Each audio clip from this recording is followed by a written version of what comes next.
aku dibawa ke rumah sakit. Aku sudah dalam posisi di kursi roda, nggak bisa bangun, nggak bisa berdiri. Terus badanku hampir semua sudah dingin. Tiba-tiba aku dibawa ke rumah sakit dan I thought seriously at that time, mati nih gue, lewat nih gitu. Nah terus aku lihat papa mamaku datang. Aku lihat papaku itu nangis dan berdoa gitu. Aku tuh hancur hatiku karena aduh, gue bukan justru karena dia nggak marah gitu loh, Pak. Kalau dia marah gimana?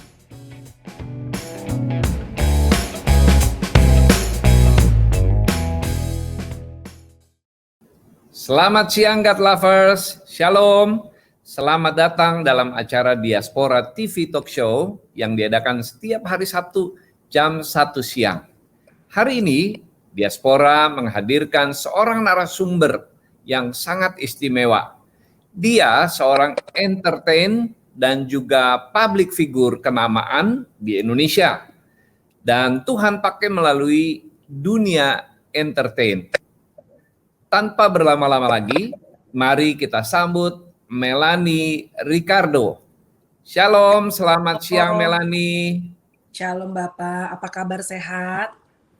Sehat, puji Tuhan. Dan juga Melanie sehat-sehat walaupun sangat sibuk ya. Puji Tuhan Pak, di tengah pandemi masih dikasih berkat sama Tuhan, masih bekerja walaupun tetap dengan ini ya, kewaspadaan yang begitu luar biasa ya. Prokes yang ketat ya. Yang ketat, betul Pak, karena seperti kita ketahui kan keadaan Jakarta saat ini memang COVID sedang begitu tingginya gitu Pak. Iya, betul. Nah, Melanie, sebelum kita memulai bincang-bincang kita berdoa terlebih dahulu ya.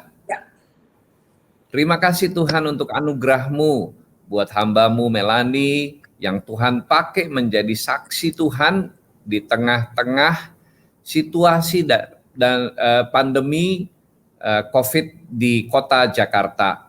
Tapi kami yakin dan percaya penyertaan Tuhan baginya dan keluarga nyata di dalam kehidupannya. Dan kami akan memulai bincang-bincang kami mohon Roh Kudus memimpin, menuntun kami sehingga setiap pemirsa yang mendengarkan sungguh diberkati lewat kesaksian hidup Melanie. Terima kasih Bapak, dalam nama Yesus kami berdoa. Amin. Amin. God Lovers, saya ingatkan bagi Anda yang belum subscribe untuk melakukan subscribe demi mendukung Diaspora TV channel. Jika Anda suka dengan tayangan ini, mohon dapat like video ini dan Anda juga boleh komen atau memberikan masukan di kolom komen yang tersedia. Kami sangat apresiasi Melanie di tengah-tengah kesibukan bersedia bersaksi di channel Diaspora TV. Nah, God Lovers pasti pengen tahu bagaimana masa kecilnya Melanie dan nilai-nilai apa yang orang tua tanamkan sejak dari kecil sebagai anak tertua di keluarga Batak. Silakan Melanie. Iya Pak, yang pasti Bapak Gembala terima kasih buat kesempatannya. Aku bisa diberikan kesempatan. Aku percaya bahwa kalau hari ini kita bisa ketemu walaupun hanya via Zoom ya, mudah-mudahan nanti very soon saat pandemi ini selesai aku bisa punya kesempatan untuk bisa mungkin kesaksian, sharing mengenai kebaikan Tuhan langsung di gereja ketemu dengan jemaat ya. Amin. Iya, terima kasih. Tapi aku percaya bahwa di tengah-tengah pandemi saat ini memang hal-hal seperti inilah yang memang dibutuhkan. Karena banyak orang yang memang kita lihat saat ini kehilangan pengharapan, termasuk orang-orang yang selama ini juga pegang iman, karena mungkin pandemi ini sudah terus berjalan, sudah hampir setahun setengah lebih, kita nggak tahu kapan ujungnya, di mana ujungnya. Jadi aku rasa hal seperti ini, di mana kita bisa sharing, bisa menguatkan kembali bagaimana Tuhan menjaga dan menyertai kita, menurut aku ini super powerful banget, walaupun mungkin kesempatannya saat ini baru bisa kita dengarkan atau bisa saksikan via Zoom. Oke, kembali tadi ke pertanyaan Bapak, mungkin mengenai aku yang dari kecil gitu ya Pak, memang terbesarkan dari kedua orang tua, papa orang Batak, mama orang Batak, jadi benar-benar tak dua-duanya gitu ya. Asli ya. Asli, ini benar-benar kalau kata Bang Hotman, BTL, Batak tembak langsung ya. Jadi muka Batak, karakter Batak, suara Batak, ya semuanya pokoknya serba one whole package orang Batak. Nah aku tuh kecil Paling besar Pak, betul. Aku perempuan, terus adikku, yang kedua perempuan. Kebetulan adikku saat ini bekerja membantu aku sebagai manajer aku, dan adikku yang Oh, ketiga laki-laki. Jadi mama papa tuh namanya orang Batak Pak, dulu mungkin beda sekarang ya. Kalau dulu itu kalau belum dapat anak laki-laki, minta Tuhan jamah kandungannya, berdoa sampai puasa. Sampailah dapat adikku yang terakhir, kebetulan seorang YouTuber juga, sekarang bekerjanya dalam dunia entertainment, dan itu ibaratnya satu doa yang dikabulkan dalam keluarga. Karena orang Batak itu kayaknya zaman dulu tuh kalau belum ada laki-laki belum afdol gitu, tidak ada penyambung apa ya, marga. Ternyata iya. memang Tuhan sudah melihat dari kami kecil gitu Pak, bahwa memang, dibutuhkan nih satu anak laki-laki di rumah untuk menyambung marga. Aku kan sebetulnya Boru Siahaan. Orang kenalnya Melanie Ricardo karena papaku itu Ricardo Siahaan gitu. Oh, Sebetulnya Melanie Siahaan nama aku. Nah, Tuhan sudah melihat dari kecil kenapa dibutuhkan satu adik laki-laki ini, karena ternyata saat kami dewasa, saat kami menikah, aku dan adikku perempuan ini akan menikah dengan dua-duanya orang asing gitu. Aku menikah wow, dengan bule, adikku yang kedua menikah dengan orang Skotlandia. Jadi otomatis wow, kami menikah dengan orang yang berbeda suku, hilanglah semua marga itu gitu yang turun temurun. Memang ibaratnya kalau orang Batak kan benar-benar pegang banget gitu karena kami iya. ngikut suami. Jadi emang Tuhan udah lihat itu.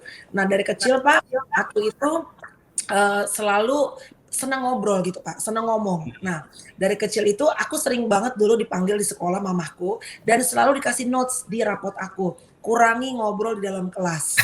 Nah, mamaku tuh selalu ngomel gitu. Kau itu ngomong terus di kelas. Udahlah, jangan ngomong terus bikin malu. Mama tiap sebentar dipanggil terus. Masa nggak bisa sih kau kurangin ngomongmu? Fokus kau sama pelajaranmu gitu kan orang Batak.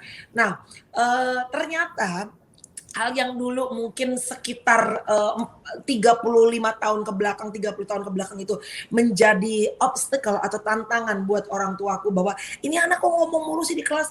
Ternyata itu menjadi sesuatu yang ternyata Tuhan sudah persiapkan untuk bekal aku mencari uang Pak setelah berpuluh tahun ke depan. Dan terbukti bahwa sekarang pekerjaanku itu Pak, hampir semua pekerjaanku itu ya berbicara, ngomong semua gitu. Itu Pertama udah aku bakat ya. sudah bakat, betul Pak. Jadi memang kalau orang bilang, ada nggak penyanyi yang bisa belajar? Ada. Ada nggak penyanyi yang dari lahir oe-oe udah suaranya merdu? Itu kan kita mungkin nyebutnya God's given talent ya Pak. Udah memang Hmm, ibaratnya itu berkat dari Tuhan. Ya aku juga iya. begitu Pak. Ngomong itu ibaratnya dari kecil tuh memang sepertinya saat Tuhan membentuk aku, ini kemampuan untuk berbicaranya tuh memang sepertinya sama Tuhan tuh agak sedikit dilebihkan, dimaksimalkan gitu. Jadi I love talking gitu. Nah, long story short, sekarang saya bekerja sebagai seorang host, seorang YouTuber, dan juga suka sharing mengenai kebaikan Tuhan, semuanya menggunakan mulut, semuanya berbicara. Nah, jadi Iya. mungkin ini bisa menjadi sharing sedikit buat ibu-ibu yang sekarang mungkin punya anak berisik kalau di kelas, udah dikasih tahu apa, didoain, udah ditumpang tangan, ngomong terus ya kan, atau mungkin orang tuanya dipanggil terus di sekolah, it's okay. We never know. If one day ternyata the things that we thought it was a challenge, hal yang kita pikir sebetulnya itu tantangan, ternyata Hmm, nanti pakai Tuhan untuk membawa kebaikan untuk pekerjaan, untuk amin. berkat, untuk orang sekitar kita. So that was my childhood memory sih Pak sedikit. Mhm. Nah, tadi Melanie udah cerita tentang talenta atau bakat yang Tuhan berikan dan akhirnya masuk ke dunia entertain. Ya, Padahal kan masuk ke dunia entertain itu nggak mudah. Nah, gimana caranya kok bisa masuk ke dunia entertain? Bisa cerita, Melanie? dari aku kecil Pak, aku selalu kalau ditanya orang, kan dulu kan kita suka ditanya tuh atau ngisi buku biodata gitu ya Pak. Kamu Hmm. pengen apa? Teman-teman ada yang pengen jadi pilot, ada yang pengen jadi polisi, ada yang pengen jadi dokter. Aku dari kecil udah selalu bilang aku pengen jadi artis dari kecil Pak. Oh. Nah, fenomenanya kan artis sekarang sama dulu berbeda Pak. Artis sekarang itu ibaratnya dengan banyak aplikasi Pak, orang bisa dengan mudahnya terkenal. Bedalah, mungkin Bapak juga ngerti ya Pak, tahulah angkatan-angkatan dulu kan, kita ibaratnya harus ngelewatin banyak hal gitu, harus casting, harus dites gitu, untuk bisa mendapatkan kesempatan untuk being on the spotlight atau mungkin tampil di, dulu kan tidak ada handphone, sosial media, adanya cuma Iya. televisi. TV juga dulu waktu kecil cuma ada TVRI kan Pak. So when I was a kid, aku tuh udah bener-bener pengen banget jadi orang terkenal, pengen banget masuk Hmm. TV dulunya. Nah, tapi Pak, dulu itu waktu aku kecil, yang di TV yang jadi artis itu yang pasti feminin, yang cantik, yang putih, yang rambutnya panjang. And then back then I was very tomboy Pak gitu. Aku tuh kayak anak cowok banget gitu. Bahkan nggak jarang Oh, aku tuh bener-bener kelihatan kayak cowok banget. Jadi I got my struggle times gitu ya. Dari aku itu mulai pengen jadi artis, mulai casting itu mungkin lulus SMA, mulai masuk kuliah di Trisakti, aku ambil fakultas hukum, aku mulai casting, casting, casting. Dari sekian banyak aku casting, itu mungkin kayak dari 100 casting, paling aku yang dapat cuma 2 sampai 3 Pak. Sebagian besar semuanya aku gagal. wow. Karena ya, Perjuangan yang luar biasa ya ya betul buat banget. seorang Melanie pada zamannya waktu itu. Nah, saat memulai masuki dunia entertain, pernah juga mengalami masa-masa suram Ya. dan sampai hidup di dunia malam dengan kenakalan sebagai anak muda masa itu. Ya. Bisa cerita nggak pengalaman itu sedikit? Ya, ini sebetulnya adalah sharing yang dulu tuh lama terpendam, Pak. Aku tuh udah pengen lama sharing, pengen banget ya. Maksudnya ada Hmm, keresahan melihat anak-anak muda sekarang yang mungkin gitu ya, menikmati masa muda itu sebetulnya sih hal yang sah-sah aja. Cuma hmm, kadang-kadang saat kita membuat kesalahan di masa muda kita, syukur puji Tuhan aku masih dikasih second chance of life sama Tuhan. Masih hmm, kesempatan sama Tuhan, artinya mohon maaf, nggak mati, nggak gila, nggak hmm, sampai misalnya, masuk penjara atau hal-hal yang aneh-aneh gitu ya, Pak. Kalau mungkin banyak, anak-anak muda yang lain mungkin karena kesalahan-kesalahan kita yang kita mungkin saat itu, belum punya kedewasaan secara iman, kedewasaan dalam berpikir gitu, jadi kita tergoda untuk melakukan hal-hal yang seperti itu dan akhirnya kita harus membayar harga yang cukup besar. Nah, aku sebetulnya udah lama resah, pengen sharing gitu, Pak. Tapi karena orang tuaku saat itu terutama mama aku bilang, "Janganlah gitu, jangan suka sharing hal-hal yang bikin malu keluarga," gitu. Tapi for me, aku percaya gini sih, Pak, kalau dulu kita, membuat kesalahan, karena mungkin saat itu kan kita tidak tahu bahwa di depan tuh ada jurang yang menunggu, yang ibaratnya ya, bisa mengambil nyawa kita, bisa mengambil masa muda kita, bisa hmm, merusak badan kita. Kita kan saat itu nggak tahu karena kita berpikirnya we were only having fun. Tapi fun yang seperti apa yang iblis hmm, gunakan kan gitu.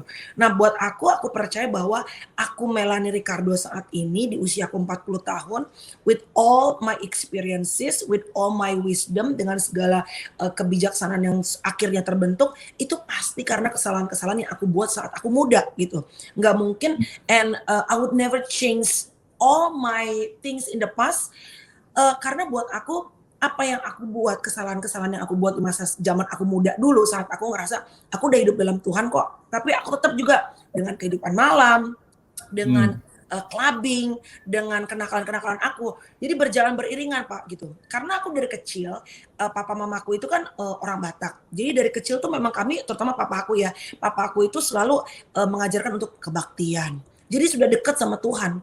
Bayangin ya, Pak, orang yang dari kecil ibarat pohon nih, kita kan anak tuh ibarat tumbuhan nih pohon, yang udah dikasih pupuk yang bagus sama orang tua, dikasih sinar matahari yang bagus, dikasih air yang cukup, ibaratnya hmm, dikasih pembekalan iman yang cukup banget deh gitu dari aku kecil.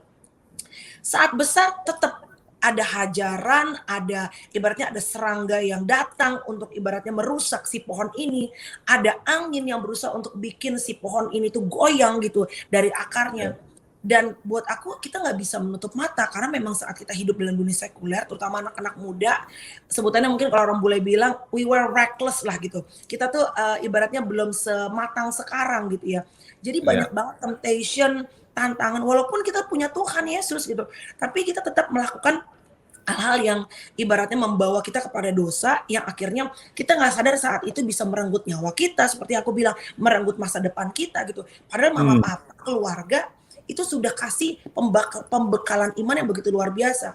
Tapi one thing yang saya bersyukur luar biasa adalah kenapa buat aku sekarang juga saat aku punya anak 2 orang sekarang Pak, buat aku di atas segalanya, orang tua harus punya good relationship sama anak dan harus membekali hal yang baik tentang Tuhan, the relationship dengan Tuhan sama anak-anak. Karena tadi seperti aku bilang analoginya seperti si tumbuhan tadi, Pak. Aku tuh seperti ibaratnya pohon deh.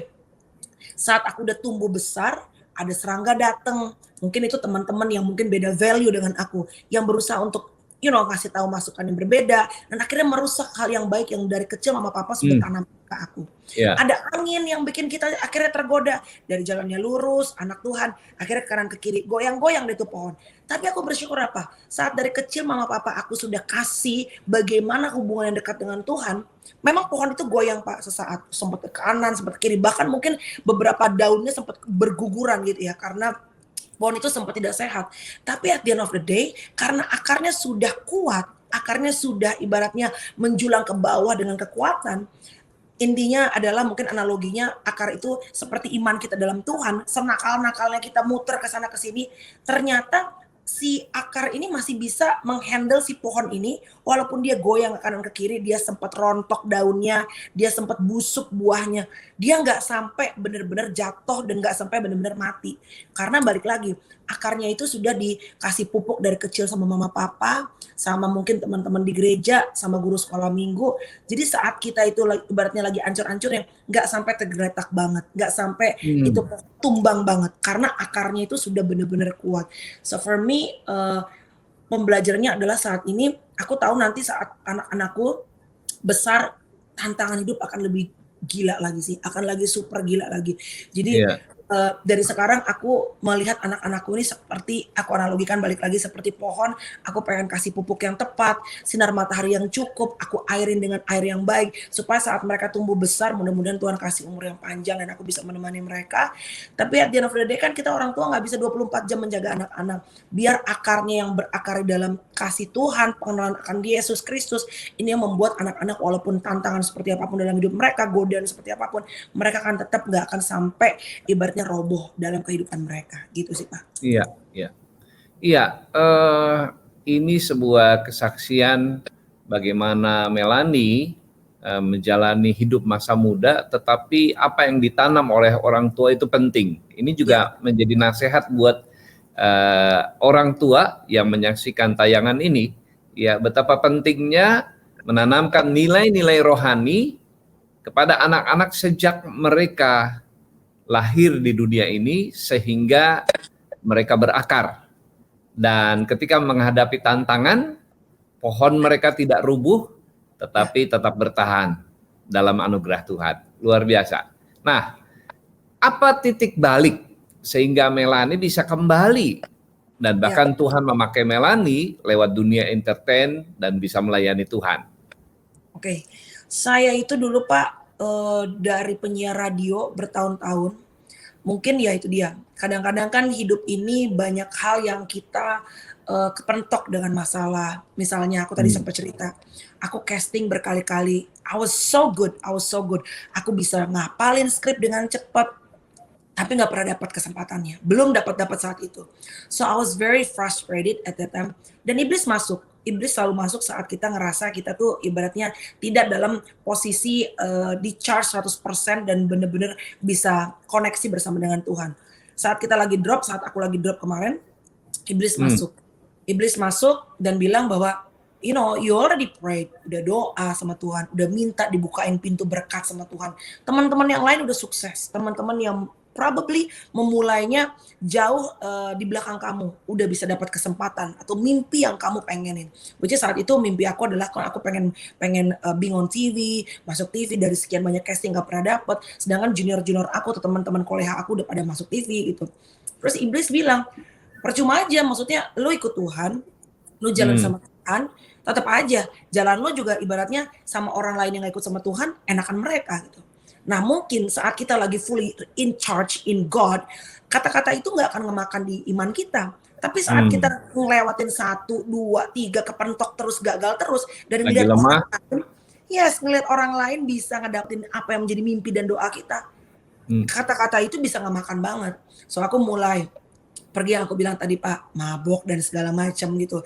Nah, apa titik balikku? Waktu aku kecil, I always hate when my dad said, ayo kebaktian, sebel banget. Di otak aku tuh papa aku tuh, aduh papa ini udah gila-gila ketuhanan deh. Kita sampai bilang papa tuh bibelon. Jadi kalau orang Batak bilang tuh apa-apa Alkitab, apa-apa Alkitab. Jadi bangun pagi disuruh berdoa, suruh baca firman. Kadang-kadang juga kita nggak dengerin firmannya apa, kita tidur lah apalah gitu. Bahkan dulu tuh aku ngelawan terus sama papa, ngapain sih baca firman terus, bosan gini-gini. Nah, tapi Pak, aku belajar gini Pak, saat aku kepentok masalah, firman-firman yang papa tabur itu, walaupun aku Hmm. ternyata nyangkut loh, ternyata keinget Wow. gitu. Ternyata keinget saat aku dulu, jadi aku tuh saking dulu nakalnya, nah aku kan ngekos, anak kalau nakal kan pengen jauh dari orang tua.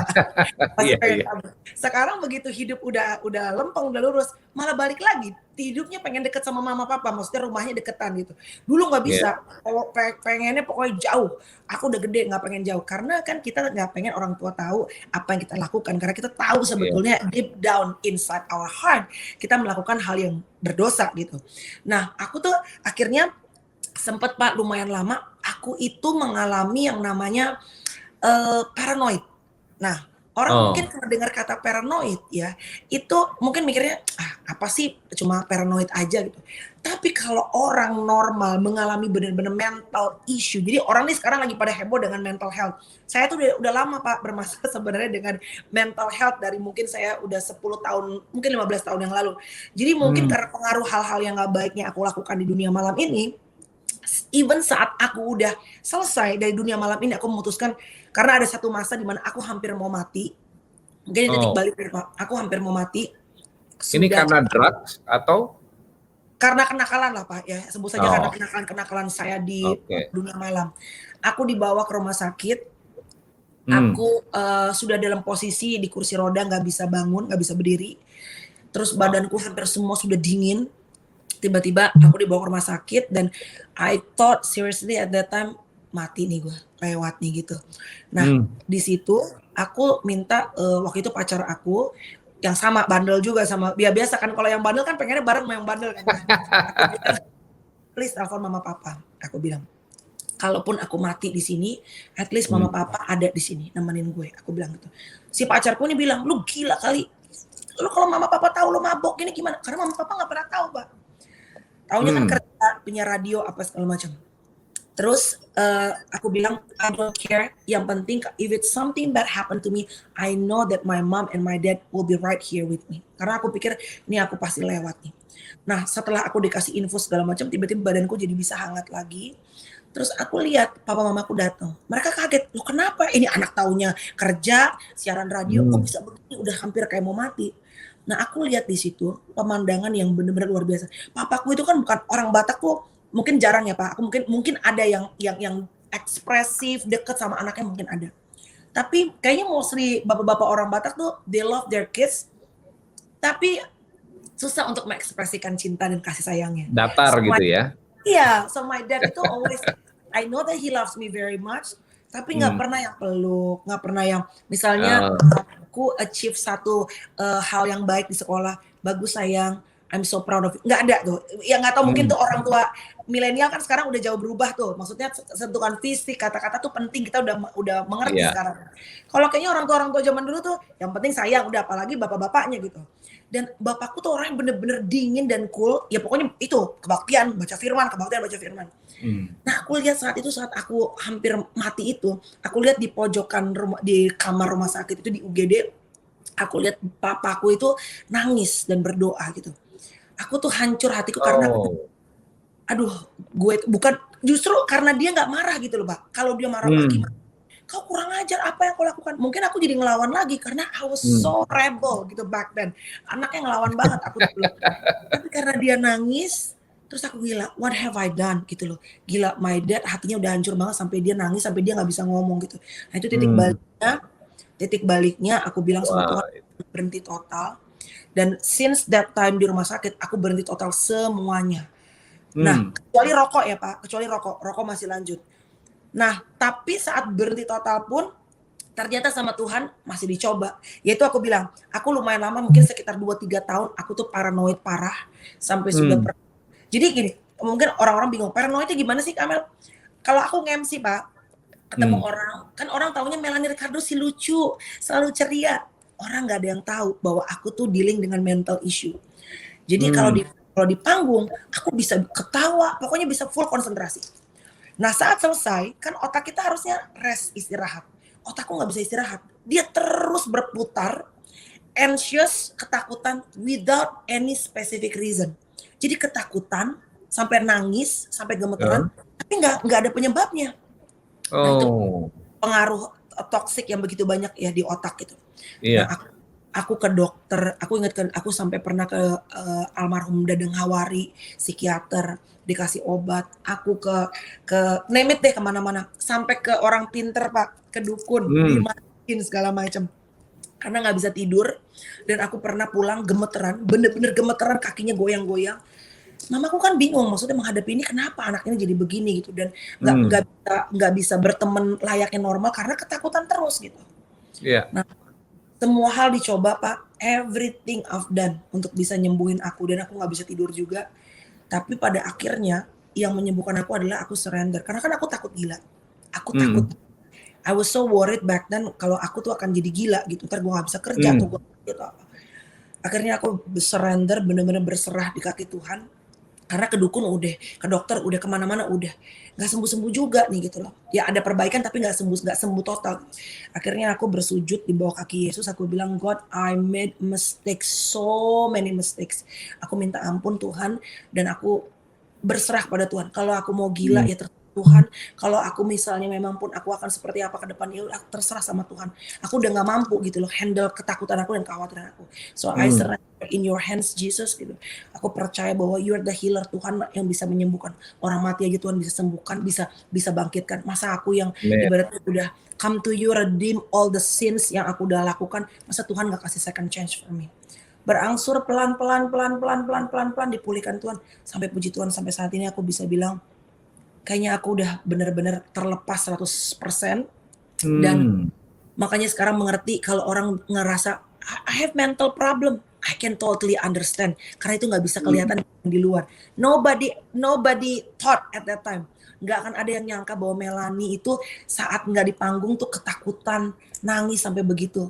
Nobody will understood at that time. Gitu. Luar biasa ya pengalaman eh, bermasalah dengan mental, lalu mencoba mencari Ya, kesembuhan ke dokter, psikiater, bahkan sampai ke dukun. Saking mau sembuhnya, ya, tapi akhirnya di kaki Yesus, ya, Melanie Ricardo menemukan kesembuhan, yes, gitu ya, dan menyerahkan hidupnya untuk percaya kepada Tuhan Yesus dengan sepenuhnya. Dulu sih udah percaya dari ya, kecil, tapi belum benar-benar menyerahkan hidup. Dan itulah titik balik pengalaman Melanie Ricardo, luar biasa. Nah, ya, Melanie kan lulus sarjana hukum dan cum laude. ya, Apa nggak rasa sayang dengan masuk ke dunia entertain? Biasanya ya, kan eh, karir gitu ya, cari karir sebagai hakim, pengacara, atau jaksa gitu. Seperti orang Batak kebanyakan lainnya gitu. Nah, bisa cerita kenapa pilihannya itu? iya. Karena mungkin seperti yang aku bilang ya Pak, kalau orang Batak itu memang selalu pasti nggak pasti sih, maksudnya mostly mereka pasti diarahkan ke hukum karena memang banyak lah gitu ya yang berhasil seperti Bang Hotman gitu kan dan lawyer-lawyer lainnya gitu. Jadi Hmm. memang papaku tuh pengennya aku sekolah hukum, tapi kan seperti aku bilang tadi, aku tuh memang dari kecil udah tahu betul, aku tuh pengennya adalah masuk dalam dunia entertainment dan ijazah aku yang cum laude itu tidak pernah dipakai sekalipun untuk nge-apply pekerjaan.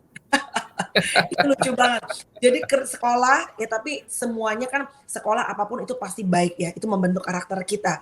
Karena sekarang aku bisa lihat orang yang punya well educated, orang yang punya edukasi yang baik, ya background yang baik dalam sekolah walaupun tidak 100% menentukan karakter mereka, tapi paling enggak how the way they think, how the way they talk, itu kelihatan agak pasti ada bedanya gitu. Nah, tapi pada saat aku memang dari kecil, aku tuh udah tahu banget Pak, bahwa memang aku tuh pengennya masuk dalam dunia entertainment. Dan aku bersyukur Hmm. sekali ditaruh dalam dunia yang it's super tough world Pak. Dunia entertainment itu, wow, itu dunia yang berat banget sih menurut aku ya. Karena tantangannya berat, godaannya banyak sekali. Tantangannya bukan berarti cuma misalnya, oh selingkuh apa, enggak. Tapi tantangannya adalah soal prinsip Pak. Kita kan sudah Hmm. tahu bahwa ada bedanya antara orang yang hanya mengenal Yesus dan orang yang hidup berjalan bersama dengan Yesus. Ya. Aku pengen doaku sama Tuhan adalah Tuhan everywhere I go, I have to be the Christ ambassador. Kemanapun aku pergi, aku berusaha untuk menjadi dutanya Tuhan Yesus. Karena orang di luar Kristen tuh nggak peduli agama lu apa, nggak peduli salib lu gede banget, but they see the actions your life. Mereka nggak lihat postingan Ya. Instagram lu. Well, it's good kalau kita bisa pakai misalnya sosial media kita. Let's say kita belum punya kemampuan untuk bisa sharing nih Pak, kayak kita berdua kan tidak semua orang punya kemampuan untuk bisa berbicara dengan seperti ini kan Pak, gitu. Ya. Karunia tidak di situ. Tapi kalau kita punya sosial media misalnya gitu, kita bisa mengetik hal yang baik daripada kita menyebarkan hal yang tidak baik. I mean that's the good things yang Tuhan bisa pakai, platform yang Tuhan bisa pakai. Dan balik lagi, menurut aku value, nilai kadang-kadang itu kepentok dengan yang namanya uang Pak dan popularitas. Banyak aku lihat seperti itu. Banyak kok melihat juga kadang-kadang anak Tuhan yang wow, kok aku pikir dia anak Tuhan tapi kok lakuin misalnya ini. Misalnya kepentok dengan kebutuhan, dapat uang yang besar. You know, aku juga kadang-kadang bergumul dengan hal seperti itu Pak gitu loh. Kalau uangnya cuma let's say 10 juta mah ya mungkin ya itu buat some people murah lah. Tapi kalau udah MM-an kan MM-an different story kan gitu. Itu kan goncang iman juga. Banyak hal, misalnya juga hal yang paling simpel misalnya aku itu sama Tyson suamiku, kami tidak pernah mau settingan-settingan mengenai rumah tangga. Itu satu.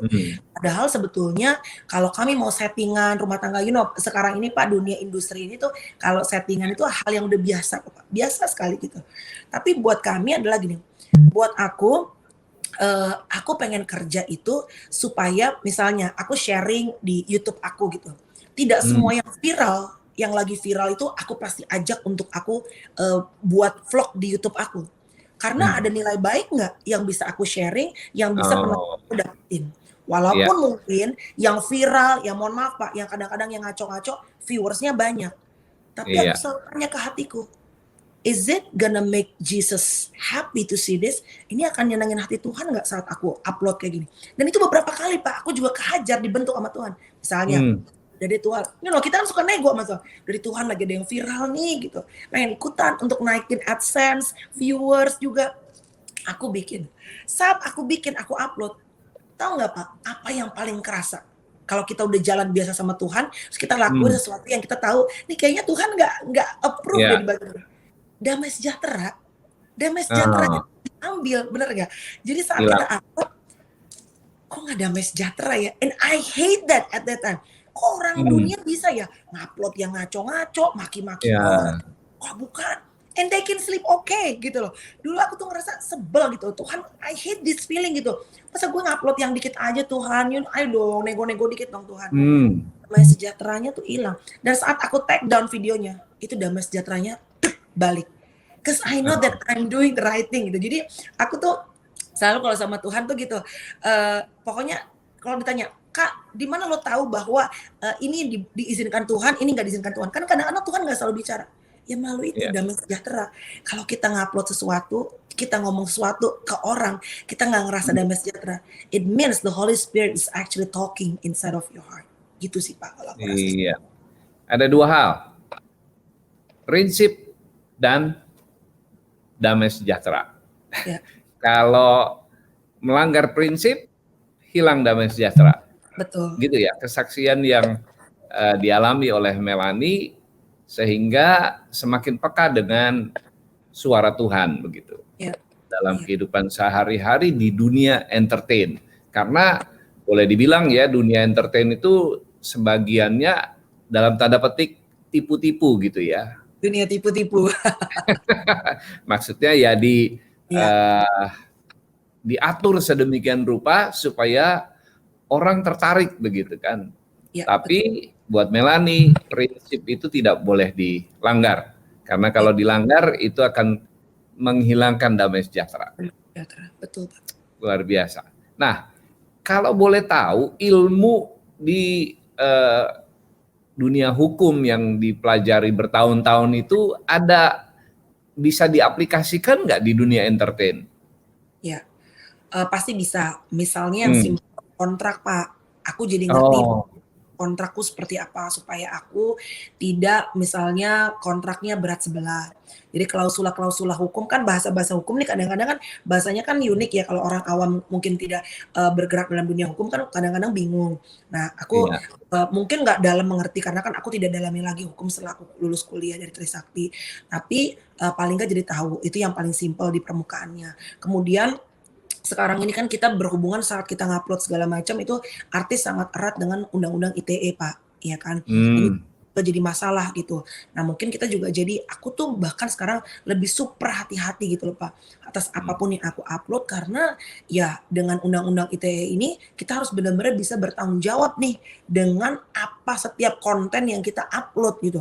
Jadi super super, extra careful gitu, Pak, dalam, apa namanya, membuat konten sebagai konten creator dan dalam berkata-kata juga misalnya di TV. Kan kadang-kadang kita kalau udah bercanda kan suka apa namanya, keceplosan lidah gitu. Ya, at the end sih sebenarnya ada hal-hal yang bisa kepakai, tapi mungkin karena aku ngambilnya hukum internasional, jadi sebetulnya sih nggak terlalu yang dalam ya untuk bisa diaplikasikan gitu.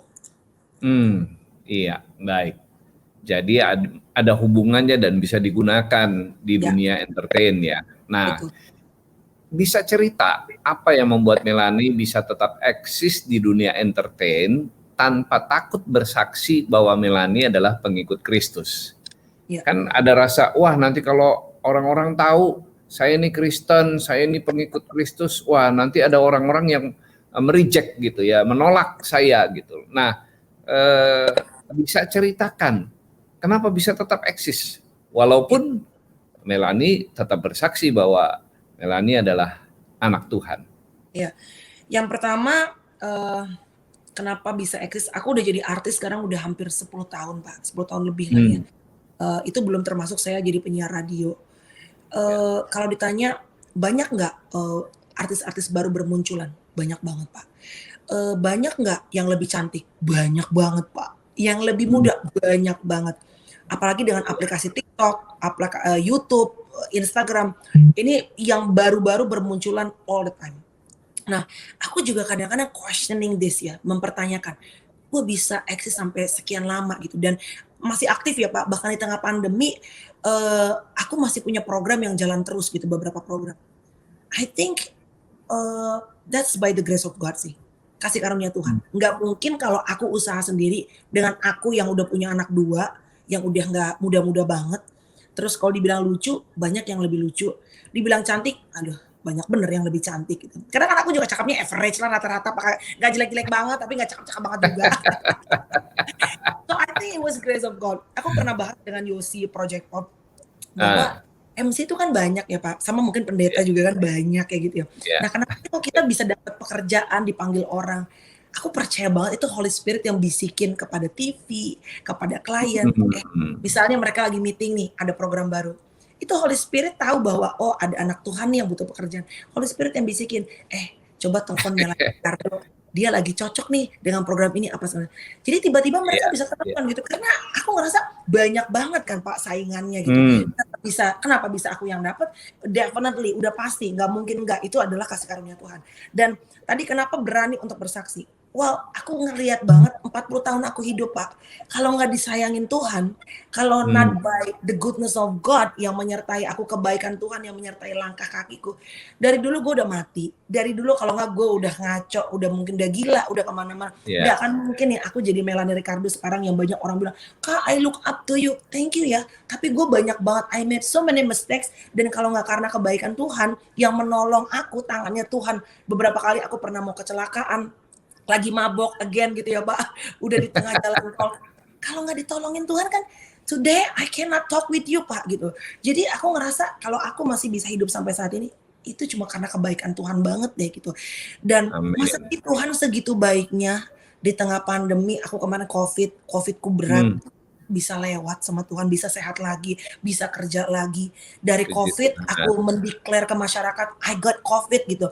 Yang aku pikir Hmm. orang tadinya akan ngejauhin aku, malah membuka pintu berkat rezeki itu. Jadi aku bisa diajakin ngomong, bisa ditanya mengenai virus itu gitu. Jadi Hmm. kalau Tuhan udah sebaik itu sama aku, masa sih gitu? Aku nggak pengen gini loh Pak, ibaratnya kalau kita lagi in love dengan seseorang kan, like all the time we wanna talk about this person, right? Sama aja gitu Mas, kalau Ya. hati kita kepada Tuhan dengan sungguh-sungguh, kan kita pasti orang mau bilang pun, "Entar lo hilang kerjaan, lo entar dijauhin." I don't care, 'cause I know that I love Hmm. dan aku tuh safe kok di tangannya Tuhan, aku tuh safe. Termasuk pas sekarang Amin. jujur ya, keresahan aku kayak saat ini, every time I go for work, saat ini aku pergi kerja Pak, itu kayak aku kerja berangkat perang Pak, dengan ranjau yang aku nggak tahu di mana. Meaning adalah gini, kita kayak mau perang, tapi nggak tahu musuhnya nggak kelihatan gitu Pak. Hmm. Tiba-tiba misalnya, orang yang megang rambut aku positif, kan nggak kelihatan gitu. Orang yang di sebelah aku positif gitu. Takut nggak? Takut pasti, nggak mungkin nggak takut, karena kan kita punya flesh, punya daging gitu. Tapi kalau nggak berangkat, tagihan, orang yang bergantung sama aku di belakang kan nggak bisa dibiayain, nggak bisa hidup juga saat Iya. aku stuck gitu. Jadi aku cuma doa sama Tuhan bahwa aku percaya deh penyertaan Tuhan dan doa orang tua. Aku yang percaya banget adalah doa orang tua. Jadi aku tuh kalau lagi ada masalah gitu Pak, aku datang ke mama, ke papa, aku minta papa tuh kalau orang Batak bilang pasu-pasu, diberkati Pak, Hmm. doain aku dong Tumpangin Pak. tangan nih. Iya, aku lagi ada masalah, Pak. Aku percaya banget. Menurut aku kadang-kadang kita nggak bisa ngandelin, "Oh, aku harus pergi ke pendeta A, B." It's good, nggak apa-apa, bagus banget. Tapi saat kita punya Hmm. orang tua, kejar orang tua kita dulu. Karena apa? Orang tua kan Tuhan bilang adalah Tuhan yang kelihatan. Jadi buat aku percaya banget sih, sambil aku juga misalnya nih kalau aku ada masalah, aku konseling ke pendeta aku yang aku percaya, aku minta didoakan, dikuatkan. Tapi the first thing I do adalah I come to my parents. Kepada Tuhan dulu baru aku datang ke mama, ke papa. Kadang-kadang bahkan kalau misalnya aku lagi ada masalah berat gitu, Pak, yang aku mau sulit untuk tangani, aku bilang, "Mama, kita doa sama-sama mama sama papa." Terus mama bangun jam 3 dong, Ma, aku juga bangun jam 3 pagi atau jam 12 malam saat orang lagi tertidur, kita doa sama-sama, walaupun berbeda tempat, terus mama bikin air putih, didoain buat aku, nanti aku minum. Walaupun sebenarnya it's just water sih, Pak, tapi aku percaya air pun kalau diberkati Tuhan, apalagi didoakan oleh orang tua kita, itu besar sih, maksudnya kuasanya untuk memberikan ketenangan buat kita, gitu sih. Iya, iya, iya. Nah, sekarang kita akan berbicara mengenai keluarga. Tadi kan ini udah bicara mama papa. Nah, sekarang mengenai keluarganya Melanie. Bisa cerita tentang keluarga? Iya, suamiku tuh orang Australia, Pak, namanya Tyson. Hmm. Suamiku itu, tidak pernah tahu, nggak ya cuma tahu Sunday school, sekolah minggu. Terakhir Hmm. ke gereja itu TK. Tidak Hmm. dibesarkan dari keluarga yang cinta Tuhan. I don't think they into Jesus juga gitu. Cuma mereka ngerasa bahwa ya kalau kita berbuat baik kita masuk surga. Sedangkan kalau buat kita kan berbuat baik aja nggak cukup. Kita bisa masuk surga ya karena grace of God, kasih karunia Tuhan, bukan karena usaha kita. Jadi saat aku bertemu Tyson banyak banget hal yang berbeda gitu Pak. Tapi aku percaya bahwa Tyson ini kalau bisa dari seberang benua dihantar Tuhan ke Indonesia, ke Jakarta, pasti kan it's by the control of God gitu. Nah, aku juga punya banyak pergumulan karena banyak perbedaan culture, budaya, dan segala macam sama Tyson gitu. Tapi kalau kami bisa menikah sampai hari ini 10 tahun, walaupun kemarin banyak guncangan juga dalam rumah tangga kami, seperti mungkin, di media-media banyak diberitakan katanya aku mau cerai dan segala macam, sebetulnya aku tidak pernah maksudnya sampai mau masukin ke pengadilan agama, tidak pernah. Memang kami punya banyak hantaman dalam rumah tangga karena kami dibesarkan dengan 2 pola budaya yang betul-betul berbeda, Pak, gitu. Ya. He's a good person, I'm a good person, tapi bukan berarti 2 orang baik ini nggak bisa punya banyak clash kan along the way gitu. Hmm. Karena dari kecil Tyson taunya yang enak, misalnya simple thing-nya adalah yang enak dari kecil tuh makannya pakai roti. Ya aku dari kecil taunya yang paling enak itu makan arsik orang Batak misalnya gitu, babi kecap. Itu kan dari kecil aja udah berbeda gitu. Nah ini mempengaruhi banyak hal kami parenting misalnya dengan anak-anak gitu. Yang Iya. pasti apa ya, salah satu hal yang buat aku bisa kami bertahan sampai 10 tahun ini, adalah salah satunya karena suamiku ini orang yang tidak pernah give up on our marriage. Kalau aku, justru aku tuh walaupun lebih mengenal firman Tuhan apa segala macam, kadang-kadang lebih banyak emosinya Pak, gitu. Karena mungkin ini ya, ini PR aku adalah kadang-kadang perempuan itu yang alpha female Pak, mereka ngerasa bahwa, "Ah gue nggak ada suami juga gue bisa kok ngejalanin hidup," gitu. With or without you juga aku bisa, everything tetap masih bisa berjalan kok gitu.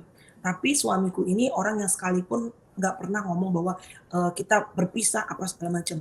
Kalaupun ada masalah, ribut, berantem, iya. Tapi dia selalu percaya bahwa saya, mengambil komitmen 10 tahun yang lalu dan saya tidak akan pernah berubah. Itu sih menurut aku yang I admire walaupun dia, bukan kecil, mengenal Tuhan dan segala macam, tapi sekarang dia udah benar-benar hidup dalam Tuhan dengan luar biasa.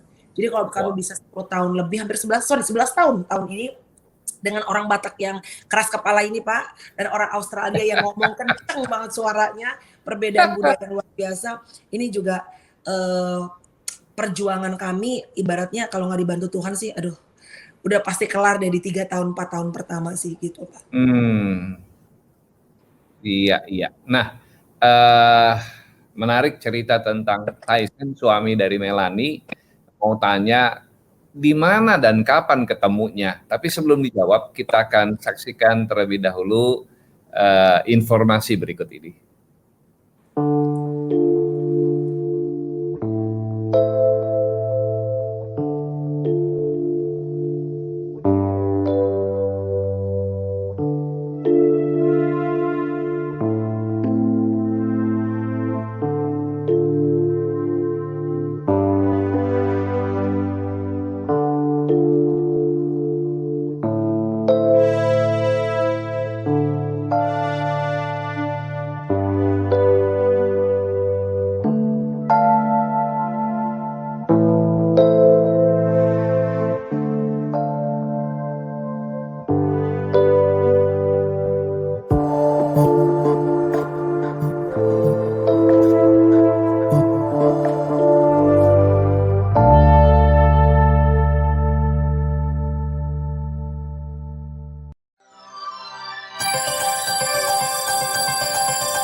Pesan Tuhan ini kembali bergema buat kita. Kamu bisa berbuah lebat. Iman yang benar adalah iman di dalam Kristus. Iman yang berangkat dari kesungguhan hati. Yang perlu kita lakukan adalah memperbaharui hidup kita dan cara pandang kita dengan apa? Firman Tuhan. Dosa hanya membawa kepada penderitaan, saudara. Atau dengan kata lain, kasih adalah tujuan akhir. Namun iman dan pengharapan merupakan cara.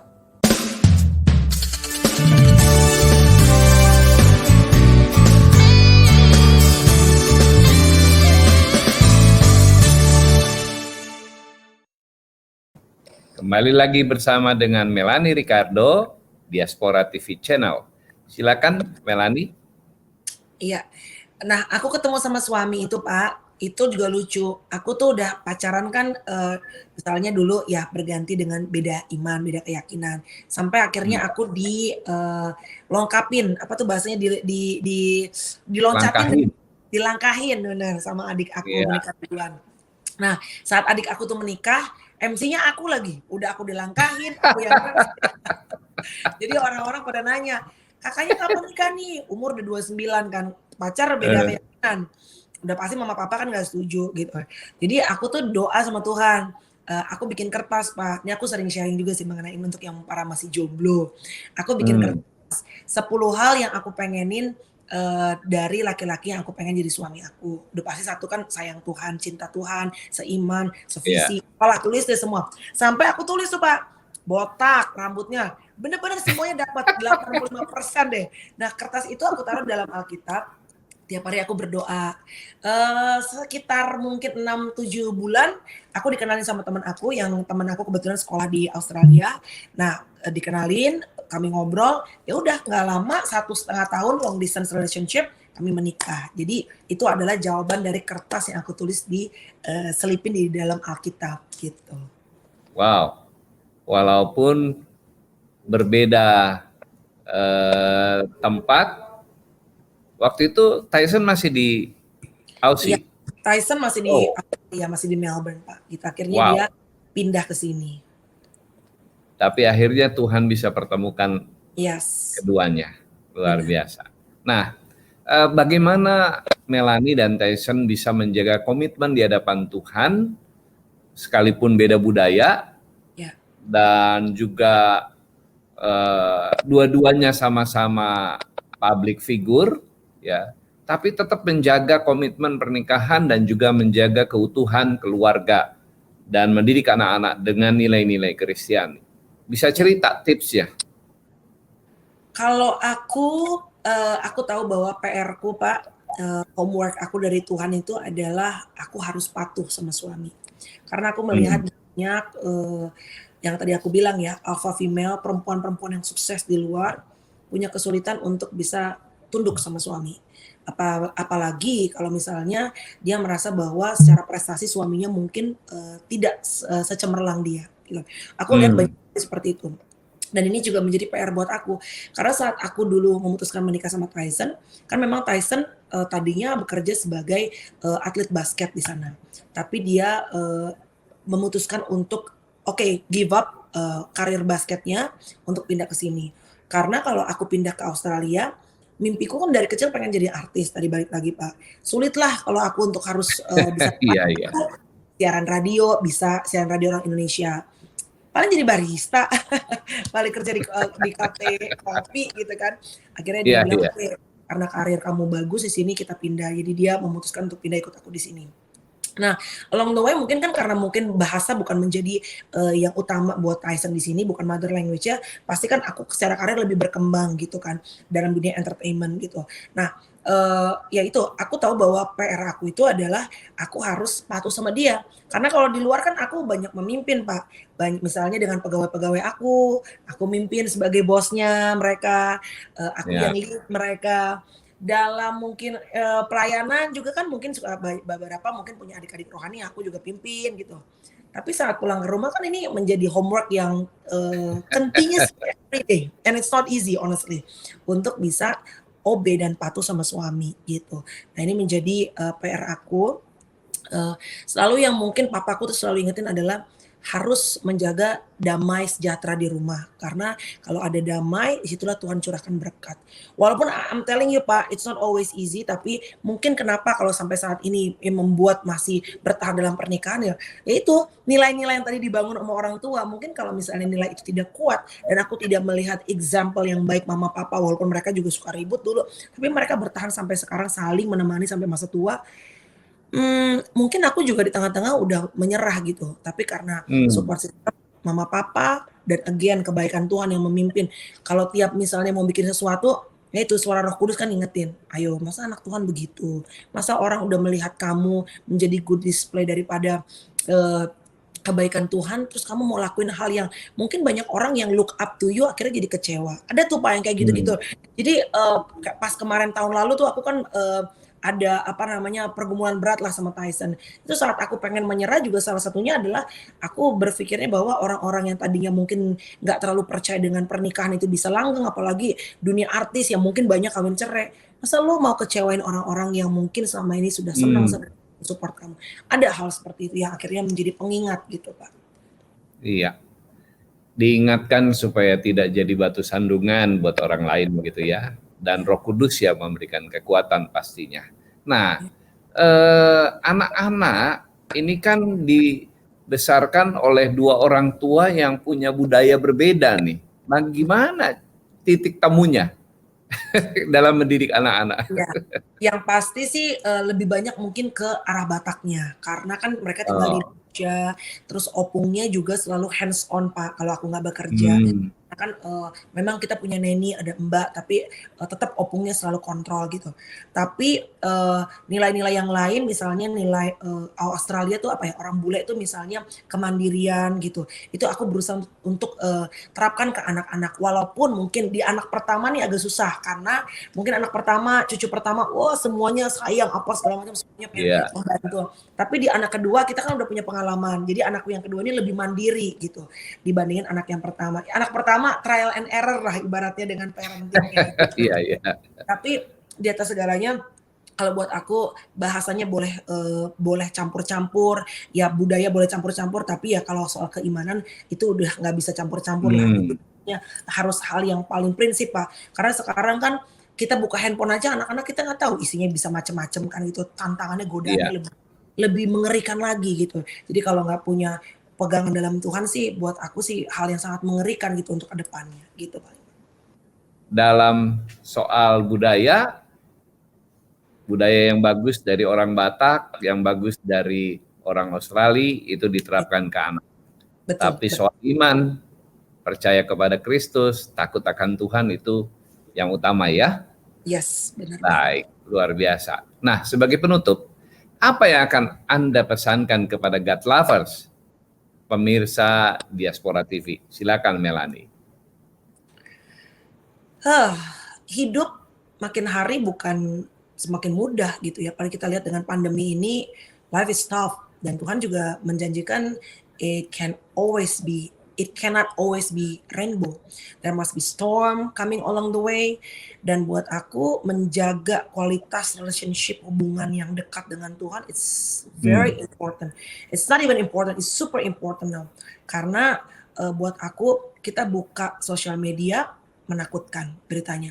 Kita nonton TV menakutkan. Ngobrol sama teman menakutkan. Ketemu manusia lain udah nggak bisa seperti dulu cipika-cipiki dekat dan segala macam. Ada kekhawatiran, ini orang OTG nggak dan segala macam. So we live in the world that full of fear and crazy things. Tapi kita nggak boleh hidup dalam ketakutan. Itu yang tiap hari aku berusaha untuk ngomong ke diriku. Bahwa ketakutan itu nggak pernah datangnya daripada Tuhan. Ketakutan itu pasti bukan datangnya dari Tuhan. Karena dalam Tuhan, the spirit in God selalu ada ketenangan. Dan Tuhan yang berjanji bahwa ketenangan dan kedamaian yang Tuhan berikan berbeda dengan kedamaian yang dunia bisa tawarkan. You know, you can do meditation, you can read the book, you can do self care, anything yang mungkin dunia tawarkan. Tapi damai sejahtera yang Tuhan tawarkan itu akan pasti tidak akan pernah sama dengan apa yang dunia bisa tawarkan. So meanwhile, kita membangun hal yang bisa kita lakukan. Misalnya, tetap kita kalau mungkin bahasanya saudara kita orang muslim adalah ikhtiar, menjalankan, minum vitamin, hal yang baik, menjaga protokol kesehatan diri kita. Tapi di atas segalanya, jangan sampai hidup dalam ketakutan. Bangunlah hubungan yang selalu dekat dan intim bersama dengan Tuhan. Analoginya adalah sama seperti handphone. Kalau tiap hari handphone kita dipakai, tiap hari juga sebelum kita tidur biasanya kita harus nge-charge handphone kita. It's actually the same thing dengan iman kita. Iman tiap hari dipakai. Ngelihat orang sakit, ngelihat orang di ICU, teman kita positif COVID, iman kita dipakai. Nah, tiap hari kalau iman kita ini tidak di-recharge, iman kita pun akan drop dan akan low. Oleh sebab itu, seperti kita bisa disiplin menge-charge handphone kita setiap hari, menge-charge iman pun sama pentingnya, apalagi menge-charge iman di dalam Tuhan. So remember to always charge your faith in God and walking. Ingat, orang yang cuma kenal Yesus dan orang yang berjalan bersama Yesus dan punya hubungan dekat dengan Yesus, it's totally two different thing. Dua hal yang berbeda.